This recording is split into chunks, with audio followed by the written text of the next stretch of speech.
Donc, mercredi 7 juin, intéressant d'observer en termes macro ce qu'on a vu: impulsion, consolidation, impulsion, retracement complet, impulsion, consolidation et puis impulsion.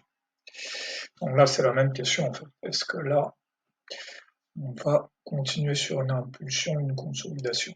Donc là, j'avais deux scénarios, orange, orange ou noir.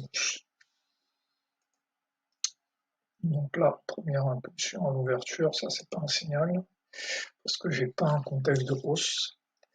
Là, ça aurait pu être un signal de vente, parce que là, je suis sur le plus haut de lundi, et je viens de casser à JP. Donc, j'attends le deuxième signal, donc un signal de vente. Signal de vente encore maintenant, le plus probable, qu'on va au minimum venir chercher le sell side ou le plus bas de lundi. Donc en fait, à partir d'ici, je dois passer en mode vente tonique. Donc là, on arrive sur une résistance potentielle, un support potentiel. Donc là, pas de vente, on va attendre. Donc là, j'ai une réaction d'achat. Donc là, signal d'achat. Là, ici, pas d'ajout parce que on est dans un contexte quand même de divergence. Le Nasdaq baisse, le Dow stagne, donc là, on va pas être agressif parce qu'on n'est pas convergent. Donc là, oui. Là, finalement, le support cède, donc signal de vente. Maintenant, le plus probable, c'est qu'on va venir chercher le plus bas de lundi. Donc là, il faut implémenter la notion de créneau qui indique que voilà, tant qu'on n'est pas arrivé ici, tout ce qui se présente est un signal de vente. Donc là, vente, signal de vente, signal de vente. Ça doit être un signal de vente à cause du contexte et du fait que là, on n'est pas revenu chercher ce support. Donc là, signal de vente clair. Là, pareil, signal de vente. Là, ici, sur ces deux bougies, on peut appliquer le principe mi-bougie pour faire un trade avec un RR de 1. On peut faire ça ici.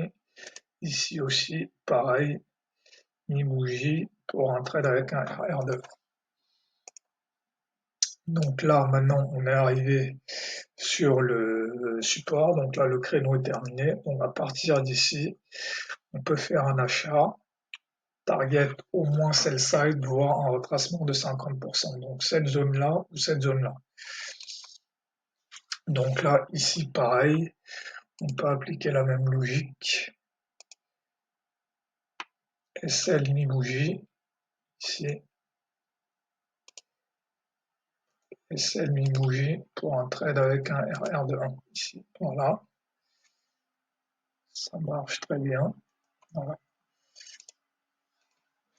Ensuite, ici, à partir de là, c'est plutôt du bruit parce que là, le plus probable, c'est un courant.